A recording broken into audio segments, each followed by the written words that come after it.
Welcome everybody to another episode of Fitness Made Simple, a podcast powered by Prodigy Fitness. I'm your host, Andrew Hamel, here again with Coach Hugo, our head coach. Welcome back, Coach. How are you? Doing well. How about yourself, Coach? Good. So today I wanted to dive into a topic. I was meeting with a prospective client the other day, and she mentioned how her ultimate goal was to lose weight, and she was on the fence and trying to figure out, like, what's the best way to lose weight, right? Should she focus more on cardio? Should she do more strength training? And I thought, hey, that might be a great topic to kind of to jam out with you a little bit on. So, so if somebody comes in and go, hey, like my goal is to lose weight, like where are we at with, should I be focusing on cardio? Should I be doing strength? What does that look like? I think that most people associate weight loss with cardio, so their first instinct is, I got to go run 100 miles, whatever. Studies show that resistance training is the best way to lose weight, fat loss specifically. I think from a physiological standpoint, I read this quote where someone had posted, like, when you're doing cardio, your body stops burning those extra calories the minute you stop your cardio.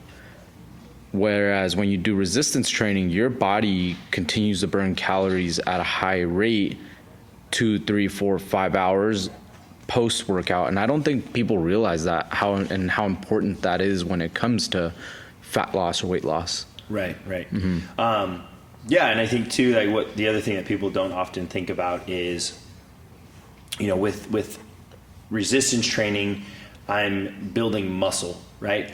And if my goal is to lose weight, I want to build muscle because I'm building my metabolic engine. And, we've talked about this before, but, muscle is very metabolic. It's going to burn calories.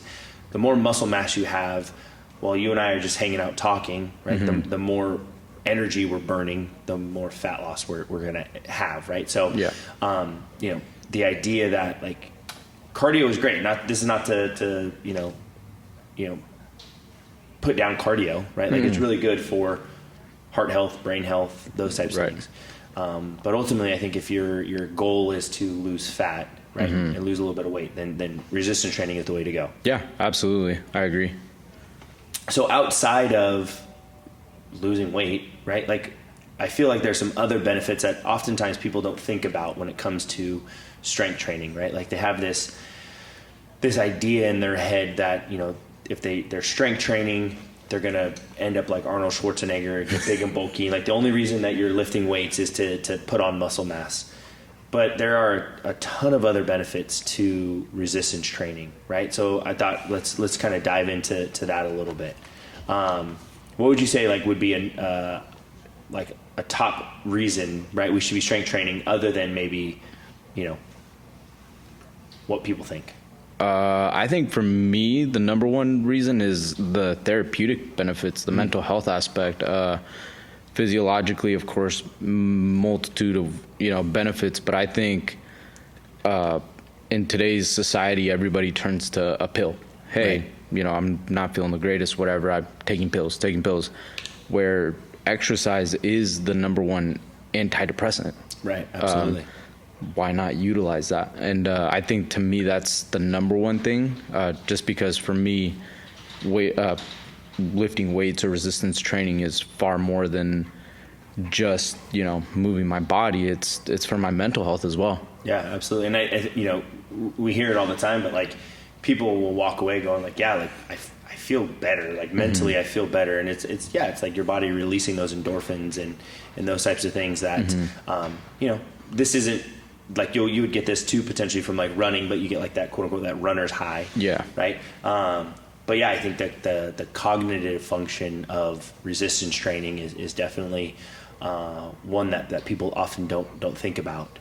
Absolutely. And along those lines, I would even say, like, improving sleep quality. Yeah. Right. Like, we hear that too from people, is like, hey, I feel like I'm sleeping better. Right. Like, it's easier for me to fall asleep. I stay asleep longer. My sleep isn't as restless. I wake up the next morning feeling more refreshed. Those types of things. So I think that's, another benefit to resistance training that people don't think about. Absolutely. So what's another one that you have? I would say like tendon health. A lot of times, the knee pains, hip pains, lower back pains. A lot of people don't realize that your tendons they're very important just as much as your muscles, and lifting weights increases that tendon strength, which nowadays we do see a lot of the rotator cuff tears. We see a lot of the patellofemoral stuff, Achilles tears in sports. Like lifting weights helps all that, and of course doing it in the right, with the right metrics, with the proper guidance. I think tendon joint health is huge when it comes to lifting weights. Yeah, absolutely. So what would you say to someone who, and I know we've touched on this before in a previous episode, but like if somebody is in pain, right? Like how can strength training, obviously if they're in pain because they tore their ACL, right? There's not saying that there's not much we can do, because we can absolutely strength train before they go do surgery and help with the recovery, right? Like studies have shown that that's really beneficial. Absolutely. But what if somebody's in pain and it's just like, hey, my knee's fine, structurally it's intact. Like, what are you saying to them, and how can like the strength training reduce that pain? Yeah. Most of the time, like I'll use knee pain as an example. The great Mike Boyle, he says, just because you're in pain doesn't mean, you directly stop, moving that joint. You just move around it. So lunges, for example, a lot of times folks are scared of doing lunges when they can easily modify it, whether that be the load, the range of motion, putting more emphasis on the quad versus the glutes and hamstrings, or vice versa. I think there's a multitude of things that you can do to continue moving that joint without placing additional stress on it. Right. And I think, what you were kind of saying earlier was just the idea of oftentimes the tendon, it's more of what we call like a tendon resiliency issue, right? Like the tendon isn't able to handle the load that we're putting it under, right? And so by strengthening those muscles, by taking that joint through a greater range of motion, we're improving that tendon resiliency. So now it's kind of it's able to handle all of that extra force, right? Which is where that pain is coming from. So let's talk about, we kind of mentioned earlier, but let's talk metabolism a little bit, right? Like, and let's talk about why strength training is beneficial, because that's a buzzword that we've been hearing a lot lately is I'm 45, I'm 50, like my metabolism is just shot. Like, how are we fighting against that, combating that with strength training? Number one, when you build muscle, your metabolism goes up. Your body has to burn more calories to be able to function throughout the day, to keep those muscles active, whether that be picking up your kids, just for sitting in a chair, standing up from a chair, all those things. Having more muscle mass will increase your metabolism. A lot of folks think that their metabolism's shot, and they don't realize how hard it actually is to like really damage your metabolism. Like, your metabolism's fine. It's just, you just got to move a little bit. Right. Put your body through some movements. Right. And I was just going to say that, like, I don't think that it's the fact that we're 45, 50 years old that my metabolism goes down, as it is more about, hey, as I've gotten older, I've become more sedentary, right? And, because of that, I'm starting to lose a little muscle mass. Yeah, like, no matter, if we do nothing at, age 30, right, we're starting to lose muscle. But I'm more sedentary, so I'm not moving as much. I'm losing muscle, and that's why my metabolism is going up. It's not the fact that I'm 50 years old, right? It's the fact that all these other things are taking place that are causing that. What about, we work a lot with, with ladies, and so what's the benefit of strength training with like for osteoporosis and bone health? Studies have shown all the way around that strength training, resistance training is really beneficial for the ladies to build that bone density. As we age, especially in the ladies, that the bone density becomes really like a big thing where, I hate to say it, but some will fall and break a hip, and it's all because they just didn't have the bone density to resist that. And hopefully nobody's falling and breaking a hip, but it's just an example that I think I read a study where once like someone breaks a hip, like the following years after that are like horrible because, and I think that all starts from building healthy habits at whatever age you started, but consistently building those habits. And resistance training does that for you, where it builds that bone density and you're more resilient. I saw something where resistance training doesn't directly prevent injuries, but it makes you stronger and more resilient to injury. Right. So that when something does happen, your body actually bounces back a lot quicker than if you were just sedentary. Right, absolutely. And I think from like a mechanism standpoint, what people don't realize is like bone growth happens when our bones are placed under tension, right? Like the little bends and the little flexions of our bones from doing resistive movements, whether it's, you know, landing from a jump or lifting up on a deadlift or whatever it is, like the muscle, like the tendons pulling on the bones and the bones flexing under gravity and all those, like that's what stimulates bone growth, right? And so like, you know, I always say like, while, you know, if you're an elderly lady, like, while, hey, that water aerobics class might be fun, it's actually probably going to be a little bit more detrimental to you, because not only are you not lifting weights, but now being in the pool, I'm taking weight away from my muscles and my joints, right? Absolutely. Like, you know, I'm not stimulating that bone growth that is needed. What else? So let's see, we got cognitive, we got sleep, we got metabolism, we got bone health.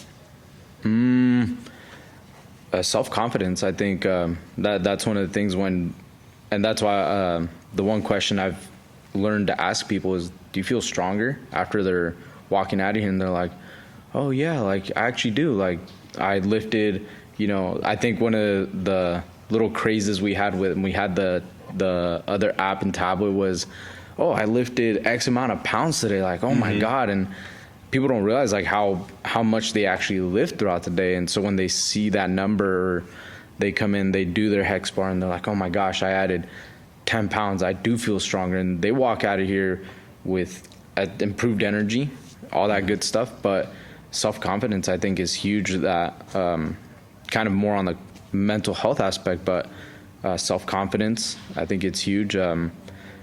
But you're more functional as well. And you're able to do your day-to-day activities a lot easier. You drop your keys.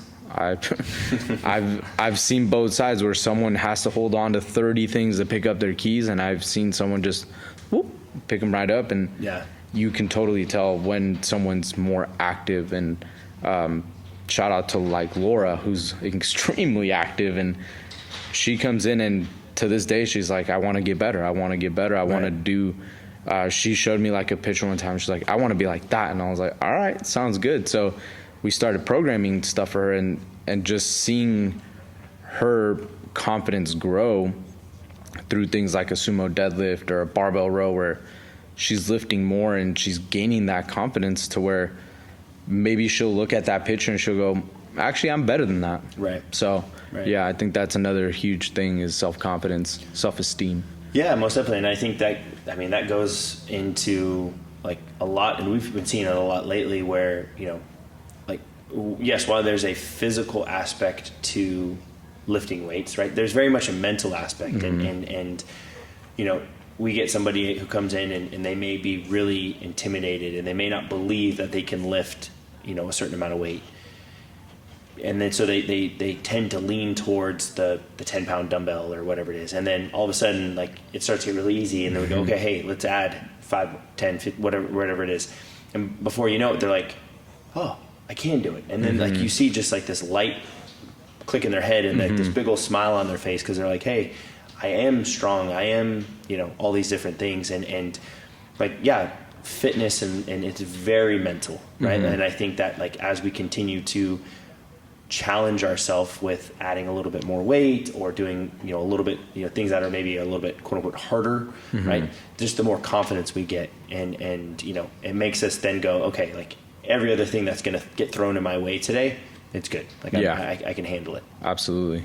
I think, you brought up a point, and you said, and I thought this was a good one too. Like, I don't think people realize is strength training improves balance, right? Yeah. And it helps like reduce fall risks, right? Like you had that. And then, I've read that stat too, where, at like a certain age, like if you fall and break your hip, like your mortality rate within the first year is like crazy, right? And it's not like a crazy age. It's like 55, 60 years old. Like it's not something you would think like, oh yeah, okay, I'm in my 90s. And they're like, no, this is somebody who's 55 or 60 years old. If they fall and break a hip, there's like a crazy mortality rate.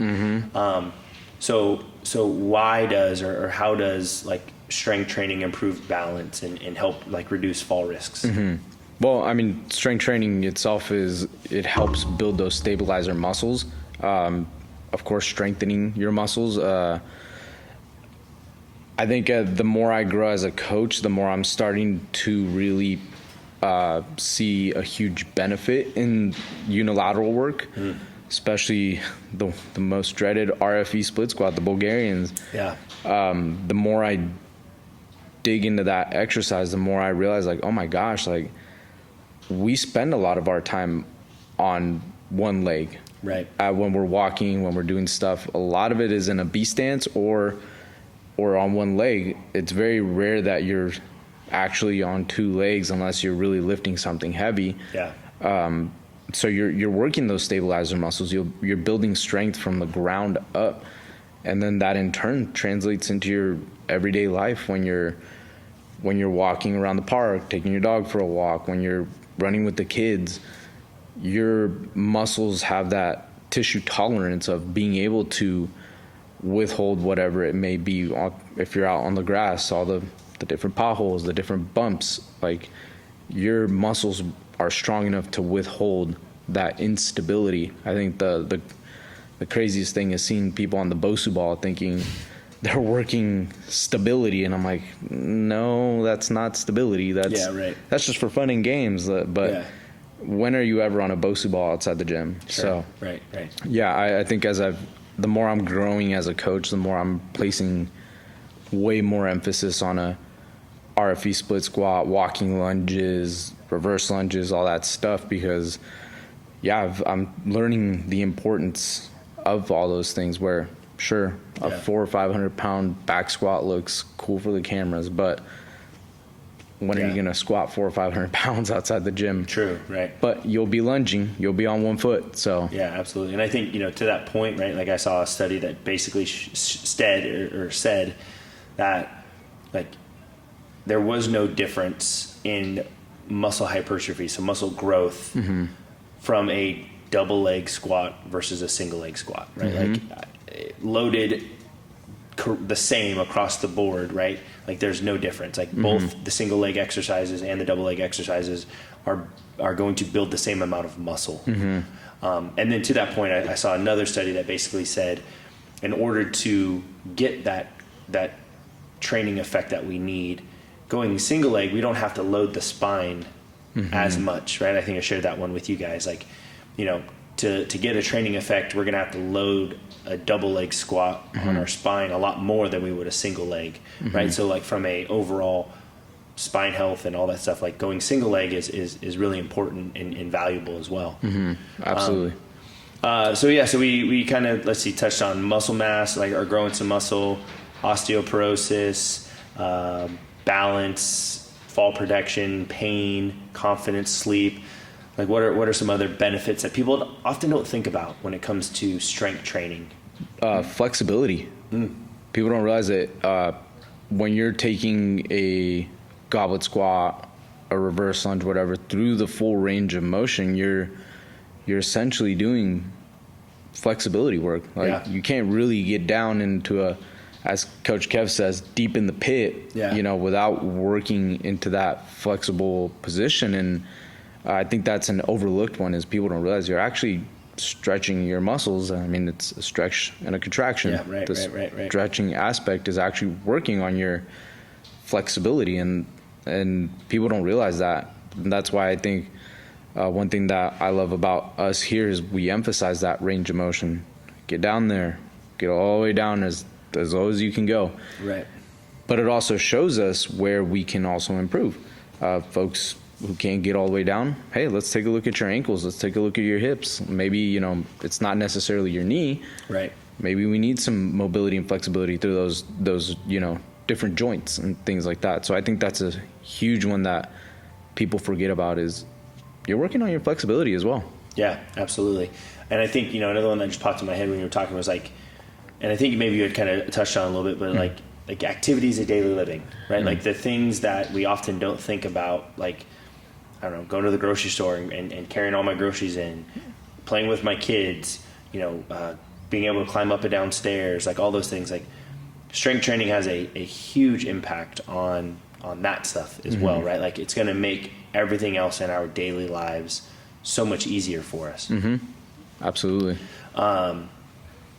Okay, cool. And I think that's a huge list. Hopefully that, you know, people as they see this and listen, they are further further encouraged to lift some weights.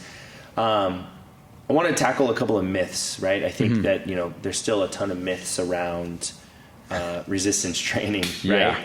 But the one that I would say is it's a good one is, you know, lifting weights is going to make me big and bulky, right? Like we still get that one. While I feel like more individuals, primarily women, but we do get men who say too, like we have a lot of guys who come in and like, oh, I don't want to get like big and bulky like a bodybuilder. What are we saying to them, you know, in terms of lifting weights and it making them big and bulky? A lot of times it stems from that, seeing the Arnolds, the Ronnie Colemans, and I'm like, listen, dude, unless you're taking ridiculous amounts of steroids, more than likely not going to happen. If anything, you know, I say you're going to get as big as your genetics allow. Yeah. A lot of those guys, they push the limits. Those guys live, breathe, and they were all about the gym, but also they had some help. I usually say that you just won't get there genetically. Yeah. So I would say the first thing I always mention is, you know, look at your parents. Yeah. You know, what do your parents look like when they were younger? And that's probably, you know, you're going to look toned from that aspect, but you're not going to really, you know, again, unless you're going to go to the doctor and tell them you have some crazy, you know, need for a steroid. Right. You probably will not have 32-inch arms or whatever it is. If anything, you're just going to get stronger. People don't realize, like, the weight itself or the lifting weights is just a stimulus, and we just train for what we want. Yeah. Okay, you know, you want to move around, you just want to be strong. Cool, we're going to train for strength. If you truly wanted the sculpted body, sweet, we'll train in that direction. But I mean, most people just want to feel good, move well. Yeah. So we do that. We give everybody the tools and the stimulus to be able to go home and feel like they're moving better and they're more active and they have that confidence behind them. Yeah. Yeah. And to your, you know, kind of what you're saying, like, I don't think people realize, like, the amount of work that goes into becoming a professional bodybuilder or looking that way, right? They, like, the amount of work, like, yes, unfortunately, more often than not, they probably are chemically enhanced, right? But those guys spend hours, and, like, this is literally their full-time job, right? Like, they win these bodybuilding shows, they get paid money, like, they get sponsorships and all those different things. Like, this is literally their job. Yep. So they're spending hours in the gym, number one. Number two, if you lift weights and you eat at a calorie deficit, which is what we're recommending, you're going to lose weight. These guys are eating at a calorie surplus, right? Like, these guys are eating a ton of food, which is allowing them to gain weight and get big and bulky, right? Absolutely. And so, yeah, like, and I always jokingly tell people, like, to some degree, like I'm trying to add muscle. Like I'm trying to get big and bulky, and look at me. Like I'm not, you know what I mean? Like I'm not this massive bodybuilder, right. but like I'm making a concerted effort to do so, and it's a lot of work. Absolutely. A lot. Yeah. I mean, just being a fan of that's really what inspired me to start weightlifting other than soccer was, the Arnolds, the Ronnies, and watching them and seeing their YouTube videos and their day in the life with Ronnie, and he's eating like 40 times a day and like 1,000 grams of protein. And I'm like, ooh, that's a lot of food. That's a lot of money and a lot of food to be able to do all that. But yeah, as you said, those guys they're bred for that. That's what they chased. That's what they wanted to do. And I kind of use the same thing. Like, dude, I lift every day. I lift as heavy as I can go. And I promise you my arms are not 30-inch arms. Yeah. Like, right, so. Right. Okay. So another one we get is like, oh, I'm too old to lift weights, right? Like, it's gonna be painful for my joints. It's gonna hurt my joints, things like that. How are we kind of navigating that myth?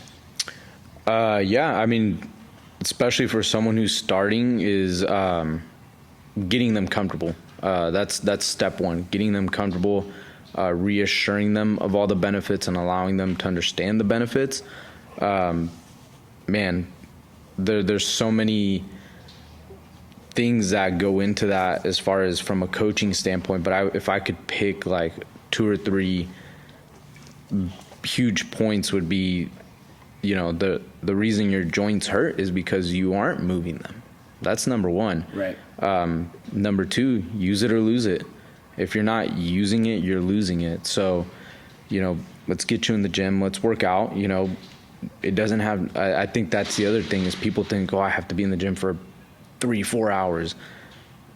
35 minutes. If you're really pushing yourself and pushing the intensity with a proper warm-up, 45 minutes, hour max. Right. Outside of that, you're good. Especially if you're doing full body workouts, there's, you're knocking all the checklists off really quickly that way.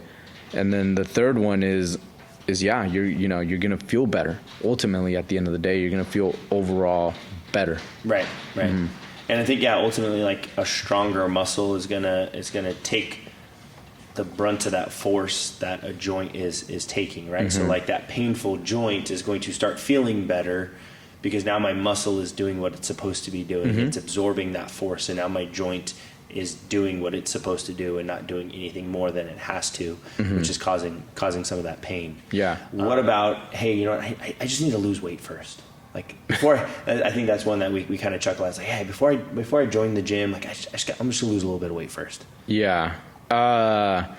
That's a more difficult one to me because I don't know, maybe as a coach, to me, it's like, well, then, I usually like to ask, well, what is your plan? What is your plan? And then it goes back to I'm going to go for runs. I'm going to go. And then that's when we as coaches start the education process and build that value behind needing guidance. But I always say, you know what, if you are going to do cardio first, your muscles and your joints are not resilient enough to withhold all that impact. Why don't you start, a little bit at a time? Start by weightlifting. Yeah. Build that tissue tolerance and that resiliency, and then go for a run. And you'll probably feel a lot better while you're running than if you were to just go straight into running. Or I think a lot of folks I need to get my nutrition on point, or I need to fix my nutrition. Start today. Start here. Start now. Why do we have to wait? And I think a lot of it is accountability. Yeah. Folks don't like accountability sometimes, and they need it. Yeah. As much as we all hate it, we need it. And I think having a coach by your side, especially here at Prodigy, that's the one thing we love to do with all our members across the board, from asking them, hey, when is your next session? When are you coming in? It's that accountability and not giving them that leeway of, I'll just start tomorrow. Right. I'll just start on Monday. Why start Monday when you can start today? What's the big deal? Absolutely. Yeah. All right. So let's we're kind of coming to the end of this. Let's wrap this up. But I do want to give some practical advice, right? So let's say someone's listening to this and they're like, you know what, you sold me, right? Like I want better bones, I want more muscle, I want to live longer, have more longevity, but I don't know where to start. Like, what's some practical advice that you have for somebody about getting started with strength training, to ultimately reach their goals? I would say 2 to 3 times a week, 45 minutes to an hour, 3 sets of 10, and just make sure you get the 7 movement patterns that are in relation to the body. And that's your squat, your hinge, push, pull, carry, and lunge. Okay. If you can get those 6 movements done in your 2 to 3 days, 3 sets of 10 of each one, you're in a pretty solid starting position. Yeah. Okay. And so every day is like total body workouts? Total body split. Okay. Yep. I've grown. I actually learned this here at Prodigy, was the full body every other day. And also the working 2 different muscle groups at a time, but also making sure that those muscle groups are, like here we do our push with our hinge. I had never really done that, and then it's one of the things you taught me was that that method of working out, and I've learned the real importance of that and how much, like, it's so much easier to get a workout done that way, and you don't feel like one exercise is taking from another. So I've really grown to love that split, where I've kind of forgotten about all the other splits. I'm like, man, even as coaches here, sometimes we don't have much time. Total body every other day. Make sure you get your power work, your main lift, accessory work, and you're good to go. 35, 45 minutes. Yeah, absolutely.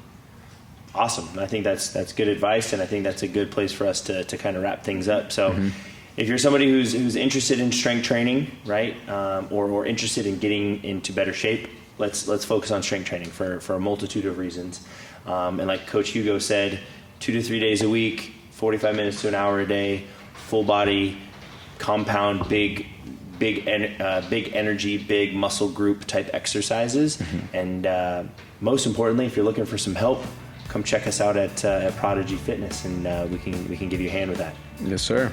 Cool. All right. Well, let's wrap up another episode of Fitness Made Simple, a podcast powered by Prodigy Fitness. Coach Andrew, Coach Hugo, I'll talk to you soon.